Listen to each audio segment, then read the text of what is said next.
Back to my channel. আশা করি তোমরা সবাই খুব ভালো আছো, সুস্থ আছো। আমি ভালো আছি এবং সুস্থ রয়েছি। আজকে সকালবেলা তোমরা কোনো ভিডিও পাওনি, আজকে সকালবেলা আমি কোনো ভিডিও দিতে পারিনি। আর এই মুহূর্তে একটু সাজুগুজু করে ভিডিও করতে বসেছি, তার কারণ আমি এখন একটুখানি বেরোচ্ছি, একটা ছোট্ট প্রোগ্রাম রয়েছে, সেই কারণে বেরোচ্ছি। আর কালকে সকালবেলা তোমরা ভিডিও পাবে না, তোমরা কালকে বিকেলবেলায় তোমাদের আবার ভিডিও দেবো আমি। এখন ভিডিও দিচ্ছি বিকেলবেলা, বিকেল হয়ে যাবে। আর বিকেল কি রাতও হয়ে যেতে পারে, নেটওয়ার্কে যদি সমস্যা থাকে তাহলে তো রাতও হয়ে যাবে। আর কালকে সকালবেলা এসে আমি আবার একটা ভিডিও দেবো তোমাদেরকে। তারপর থেকে আমি চেষ্টা করছি, আশা করছি আমি বলবো, আমি জানি না সাকসেস হতে পারবো কি না, যে প্রতিদিন একটা করে দুটো করে ভিডিও তোমাদের সামনে প্রেজেন্ট করার জন্য। তো এই মুহূর্তে কাকে নিয়ে বলতে বসেছি, দেখো আমরা মহিলারা এখানটায় কারোর সাথে শত্রুতামি করতে কিন্তু এখানটায় আসিনি, একদমই শত্রুতামি করতে আসিনি। আমরা যারা বাড়ির গৃহবধূ তারা অফ টাইমে এখানে কিন্তু ভিডিও করতে বসে। তার কারণ কি, ভাবে যে না একটু সময় আছে, সেই সময়টা যদি আমি ইউটিউবে বা সোশ্যাল মিডিয়াতে এসে খরচ করি, সেই সময়টা ব্যয় করি, এবং ব্যয়ের বিপরীতে আমি যদি কিছু পাই, আমার যদি কিছু অর্থ উপার্জন হয়, তাহলে আমি একটু সচ্ছলভাবে চলতে পারবো। বললাম না, টাকা কারোর কিন্তু বেশি হয় না, টাকা যতই কামাবে তুমি ততই কিন্তু তোমার খরচ হবে। টাকা এমন একটা জিনিস, তাই তো। তো সেই দরুনই কিন্তু আমরা ইউটিউবে এসেছি এবং এখানে একটা আমি যখন ইউটিউবে আসলাম তখন দেখলাম যে এখানে একটা অলরেডি কন্ট্রোভার্সি জোন আছে, এবং কন্ট্রোভার্সি তুমুল পর্যায়ে কন্ট্রোভার্সি হয়। ভাবলাম যে না চলো কন্ট্রোভার্সি হয়, কিন্তু ভেতরে যে এত গলদ, ভেতরে যে এত হিংসা, ভেতরে যে এত ষড়যন্ত্র, সত্যি বাইরে থেকে কিন্তু আমি বুঝতে পারিনি। আমি ঝাঁপ দিয়ে ফেলেছি, বলে না মদ কাকুয়া, ওরকম ব্যাপারটা হয়েছে, ঝাঁপ দিয়ে ফেলেছি। এবং ঝাঁপ দেওয়ার পরে কি সমস্যা হয়েছে বলো তো?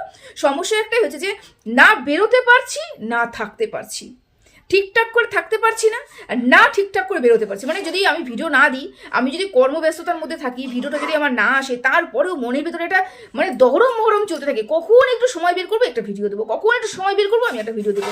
যেরকম ওই ভিডিও থেকে আমার রিচ আপ হবে, আমার চ্যানেলের মানুষে দেখবে, আমাকে ভালোবাসবে, এটা তো অবশ্যই রয়েছে, ইনকাম তো একটা থাকবেই। যেন আমি কেন ভিডিও করতে বসি, আমি ফেম ভীষণ পরিমাণে ভালোবাসি, ভীষণ পছন্দের আমার জিনিস। মানে আমাকে লোক চিনবে, আমাকে লোক জানবে, এই একটা লোভ আমি কিছুতেই সামলাতে পারি না।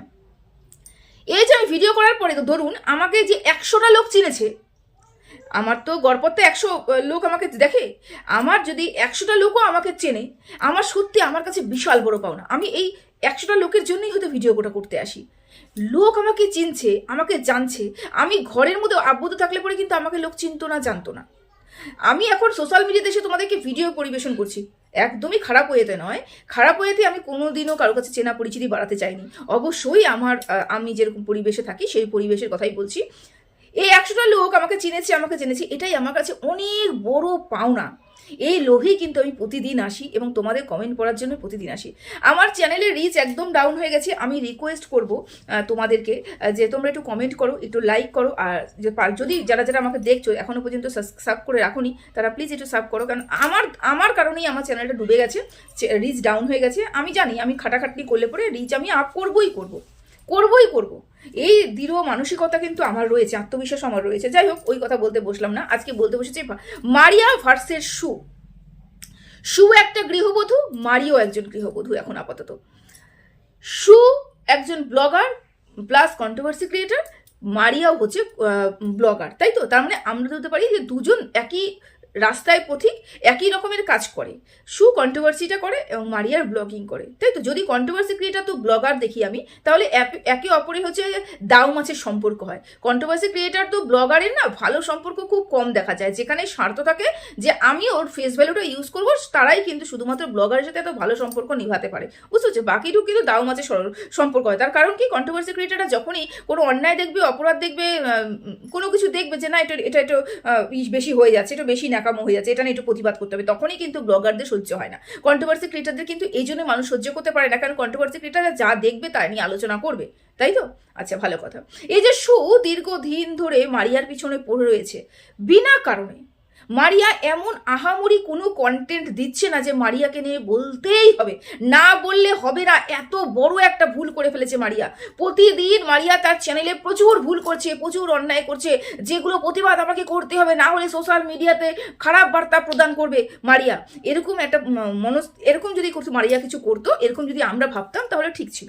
কিন্তু মারিয়া না সেরকম কোনো কিছু দিচ্ছে না, আমাদের সেরকম বলার কিছু রয়েছে, বুঝতে পেরেছো? থাকলো প্রেগনেন্সিটা, মারিয়ার প্রেগনেন্সি ব্যাপারে দেখো একটা জিনিস তো আমি বুঝতে পেরেছি যে মারিয়া এখনো পর্যন্ত ডিক্লেয়ার দেয়নি যে মারিয়া হচ্ছে প্রেগনেন্ট কি প্রেগনেন্ট নয়, মানে গর্ভবতী কি গর্ভবতী নয়, ঠিক আছে? হাবভাবগুলো কিছুটা প্রেগনেন্সির মতন লাগে, আবার কিছুটা মনে হয় যে না হয়তো প্রেগনেন্সি নয়, কিন্তু দেখো দুটোই হতে পারে, হলেও হতে পারে নাও হতে পারে। এবার যদি হয়ে থাকে তাহলে ভালো কথা, কিন্তু যদি না হয়ে থাকে তাহলেও ভালো কথা। কেন বলো তো? আমরা সবসময়ের জন্য চাই যে একটা মেয়ে তার জীবনের সমস্ত সুখ পাক, কিন্তু সময় মতন পাক। মারিয়া যদি এখন প্রেগনেন্ট হয়ে থাকে, সেটা যদি অনিচ্ছাকৃতভাবে চলে আসে, সেটাকে রাখাটা মারিয়ার কর্তব্যের মধ্যে পড়ে, কারণ মারিয়ার পিসিওডি রয়েছে এবং তার সেটা নিয়ে যদি কোনো পরবর্তীকালে এটা যদি কোনো কিছু করে ফেলে, পরবর্তীকালে কিন্তু আসতে সমস্যা হতেও পারে। তাই এটা বেস্ট ডিসিশন আমি মনে করি।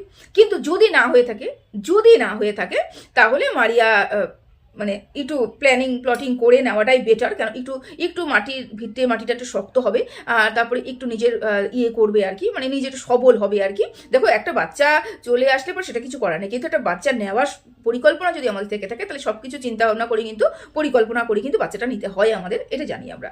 তবে আমি আজকে এত বকবাস করছি কেন, তার কারণ একটাই, সেটা হচ্ছে সু এবং মারিয়া দুজনের বিপরীতে এখন আপাতত দাঁড়িয়ে আছে। সু প্রতিনিয়ত মারিয়ার হাজবেন্ড এবং মারিয়াকে নিয়ে কন্টেন্ট করছে, এবং সুকে নিয়ে আমরা কন্টেন্ট করছি। এরকমই তো ওয়াইটিটা চলে, তাই না? তোমরা কি বলবে? একজন প্রকৃত স্ত্রী তার কি করণীয়? একজন প্রকৃত স্ত্রীর কি করণীয়, কি করা উচিত? একজন প্রকৃত বৌমার কি করণীয়, কি করা উচিত? এবং আমার যেটা মনে হচ্ছে, একটা প্রকৃত স্ত্রী বা আমার ভালোবাসার মানুষ, স্বামী সবসময় যেন ভালোবাসার মানুষ হয়, কিন্তু যে সেখানে যদি প্রেম করে বিয়ে হয় তাহলে তো মনের মানুষ হয়, তাই তো? তো সেই মানুষটার সাথে আমি সারা জীবন থাকবো এবং সেই মানুষটার প্রতিটা কথাকে আমি প্রাধান্য দেব, এটাই তো একটা প্রকৃত স্ত্রী। আমি কোনো মতেই কোনো হালে আমার স্বামীকে অপমান অপদস্থ করব না, এটাই তো একটা প্রকৃত স্ত্রী। আমি জানি, আমার পরিবেশ জানে যে আমার শ্বশুরবাড়ির কি দুর্দশা, আমার শ্বশুরবাড়ির লোকও জানে, আমিও জানি। তারপরেও কিন্তু আমি আমার স্বামী এবং পরিবারের নাম গান করব, ডঙ্কা পেটাবো, এটাই হচ্ছে একটা প্রকৃত বৌমা। যদি বাড়িতে কোনো অশান্তি হয়েও থাকে, সেটাকে ঢেকে শান্তির খোঁজটা দেওয়াই হচ্ছে প্রকৃত বৌমার কাজ। এবং আমি যদি অনাহারে থাকি, তারপরেও আমি বলবো আমার স্বামী আমাকে দুধে ভাতে রেখেছে, একটা প্রকৃত বউয়ের কাজ, তাই না? এই দিক থেকে কি মারিয়া কোনো দিক থেকে খামতি রেখেছে? কোনো দিক থেকে কিন্তু খামতি রাখেনি। অপোজিট পক্ষে আমরা দেখতে পাচ্ছি, স্বামী টাকা দিয়ে আমার কোনো কিছু চলছে না বলে সোশ্যাল মিডিয়াতে আমি এসে বলে দিয়েছি আমার স্বামীর টাকা দিয়ে আমার জল গরম হয় না। সে কি প্রকৃত স্ত্রী? আমার শ্বশুর শাশুড়ি এত রিচ খায় যার জন্য আমাকে আলাদা করে খেতে হচ্ছে, এটা কি প্রকৃত বৌমা? আমার স্বামী আমাকে ছি বলেছে, জনসমক্ষে স্বামীকে অপমান করা, এটা কি একটা প্রকৃত স্ত্রীর কাজ? আমার তো মনে হয় না। তাহলে যেই মানুষটা নিজের স্বামীর মান সম্মানটা রাখতে পারে না, যেই মানুষটা নিজের শ্বশুর শাশুড়ির মান সম্মানটা বজায় রাখতে পারে না, তাহলে সেই মানুষটাকে সত্যি তোমরা কি নামে আখ্যায়িত করবে বলো তো? কি নামে আখ্যায়িত করবে? সেই মানুষটা দিনের পর দিন মারিয়াকে এই কথা বলে চলেছে যে তোর বর ইনকাম করে না, তোর বরের টাকা দিয়ে জল গরম হয় না, তোর বরে সেই ইনকাম নেই, কিন্তু বড় বড় লেকচার রয়েছে, তুই সংসার চালাচ্ছিস, তারপরেও বলছিস তোর বর এটা এনে দিয়েছে, তোর বর ওটা এনে দিয়েছে। মানে মারিয়া যে অনুপমের ইসে করছে, মানে বাহবা করছে, ওর যে প্রশংসা করছে, এটা সহ্য করতে পারছে না। প্রতিটা মুহূর্তে যখন মারিয়া তার স্বামীকে আগে রেখে সে পিছনে চলছে, তখন আমাদের সুদেবীর সেটা সহ্য হচ্ছে না। সেই নিয়েও কন্টেন্ট করতে বসে গেছে, সেই নিয়েও কন্ট্রোভার্সি করতে বসে গেছে। আচ্ছা, যারা জানো, যারা বোঝো, যাদের বোঝার ক্ষমতা রয়েছে, তারা তো এতটুকু তো জানো মারিয়া একটা স্ত্রীর কাজ করছে, ধর্ম করছে, একটা বৌমার ধর্ম নিভাচ্ছে, তাই তো? তাদের জায়ের সাথে যদি যদি অমিল হয়েই থাকে, হতেই পারে মারিয়ার সাথে মারিয়ার জায়ের কোনো সম্পর্ক নেই, বা তাদের মধ্যে একটা মতবিরোধ রয়েছে, কিন্তু সেটা তো সোশ্যাল মিডিয়াতে সে বলেনি, সেটা তো সোশ্যাল মিডিয়ার সাথে জানায়নি। যদি হয়ে থাকে ভেতরে মিটমাট করে নিয়েছে। যদি শ্বশুর শাশুড়ির সাথে কোনো কিছু হয়ে থাকে, তাহলে সেটাও ভিতরে মিটমাট করে নিয়েছে। এবং স্বামীর টাকা দিয়ে জল গরম হয় না, স্বামীর টাকা দিয়ে সংসার চলে না, এটাও মারিয়া কোনোদিনও মুখ ফুটে বলেনি। প্রতিটা মুহূর্তে হেসে খেলে সংসার চালাচ্ছে এবং বলেছে একজনের টাকা দিয়ে তো সংসার চলে না, আমার স্বামীও উপার্জন করছে, আমার স্বামীও চেষ্টা চেষ্টা করছে, আমার স্বামীও এগুলো করছে, এই বলে বলে মারিয়া কিন্তু তার স্বামীর মান সম্মানটা রক্ষা করছে। কোনো জায়গায় কোনো মুহূর্তে কিন্তু মারিয়া এতটুকু অসম্মান তার স্বামীকে করছে না, স্বামীকে বুঝতেও দিচ্ছে না যে না আমি ইনকাম করছি, আমি সংসার চালাচ্ছি, আমি ইনকাম করছি, আমি সংসার করছি, তাই জন্য আমার দাপট থাকবে। দেখো, যদি স্বামী স্ত্রীর মধ্যে অফ ক্যামেরায় অশান্তি হয়, অফ ক্যামেরায় বলছে হ্যাঁ আমি টাকা দিন খামাচ্ছি তোকে, আমি পড়াচ্ছি, এই যদি হয়ে থাকে তাহলে অফ ক্যামেরায় হচ্ছে, কিন্তু অন ক্যামেরায় স্বামীর প্রশংসাই কিন্তু মারিয়া করছে, তাহলে সেটাকে আমি প্রকৃত স্ত্রী বলতে পারি না? তারপরেও মারিয়া ভেতরে ঢুকে, মনের ভিতরে যেগুলো চলছে না সেই ভেতরে ঢুকে সেরকম করে অ্যানালাইসিস নাম করে ওই মিথ্যেচারিতা করাকে তোমরা কি বলবে? সব কিছু তোমাদের উপরে সারলাম, তোমরা কি বলতে চাও এই মহিলাটাকে? যে নিজের পরিবারের মান সম্মান রক্ষা করেনি, যে শ্বশুরবাড়ির মান সম্মান রক্ষা করেনি, যে বাবা মার পর্যন্ত মান সম্মান রক্ষা করেনি, যে বোনের মান সম্মান রক্ষা করেনি, সোশ্যাল মিডিয়াতে সবাইকে বিক্রি করে দিয়েছে, তার শিক্ষাকে বিক্রি করে দিয়েছে, বাবা মার পরবরিশকে বিক্রি করে দিয়েছে, তারপরেও সেই মহিলাটা অন্য একটা মহিলাকে নিয়ে কন্ট্রোভার্সি করতে বসে, যে কোনোদিন শ্বশুর শাশুড়ির সময় নোংরা কথা এখনো পর্যন্ত বললো না, এখনো পর্যন্ত বাপের নামে তো বলবে কেন, ওই বরের নামে পর্যন্ত বললো না, তাকে নিয়ে কন্ট্রোভার্সি করছে। এইসব মানুষগুলো কন্ট্রোভার্সি করার যোগ্যতা রাখে কি? তোমাদের কি মনে যোগ্যতা রাখে? দেখো, আমি একটা কথা বুঝে গেছি, এটা হচ্ছে কলিযুগ। যতই তুমি নোংরামো করবে ততই তোমার কাছে লোক বেশি আসবে। ও যে বলে যে পচা জিনিসের উপরে মাছি ভন ভন বেশি করে, কারণ কি বলতো, পচা জিনিসের গন্ধ ওঠে এবং মানুষ গন্ধ শুকতে ভালোবাসে, ওই মাছি গন্ধ শুকতে ভালোবাসে, পচা জিনিস খেতে ভালোবাসে। সেরকম ব্যাপারটা হচ্ছে, যেখানে দেখবে 2 নম্বরই, যেখানে দেখবে শয়তানি, প্ল্যানিং, প্লটিং, ষড়যন্ত্র, সেখানটাই মানুষের ভন করে বেশি, এবং যেখানে দেখবে কোনো সেই রকম ছল চাতুরি ষড়যন্ত্র নেই, সেখানে লোকের সংখ্যা কম। তার কারণ কি? তারা সে ধরনের কাজ করতে পারে না, এবং মাছি কোনোদিনও পরিষ্কার খাবারের উপরে বসে না। দেখবে, এটা কিন্তু ফলো করে দেখবে। সেরকমই হচ্ছে আমাদের ওয়াইটি জোনটা, একদম সেই জায়গায় পরিণত হয়ে গেছে। আমি মনে করি না মারিয়ার বরের কি আছে না আছে, মারিয়া টাকা দিয়ে সংসার চলছে কি চলছে না, এটা নিয়ে ওর যোগ্যতা রয়েছে আলোচনা করার। মারিয়ার টাকা দিয়ে সংসার চলুক না চলুক, পম্পমে টাকা ইনকাম হোক না হোক, কিন্তু দুজনে মিলে কিন্তু ওয়াইটিতে এসে দুজনকে অপমান অপদস্থ করছে না, এটা কিন্তু বাস্তব কথা।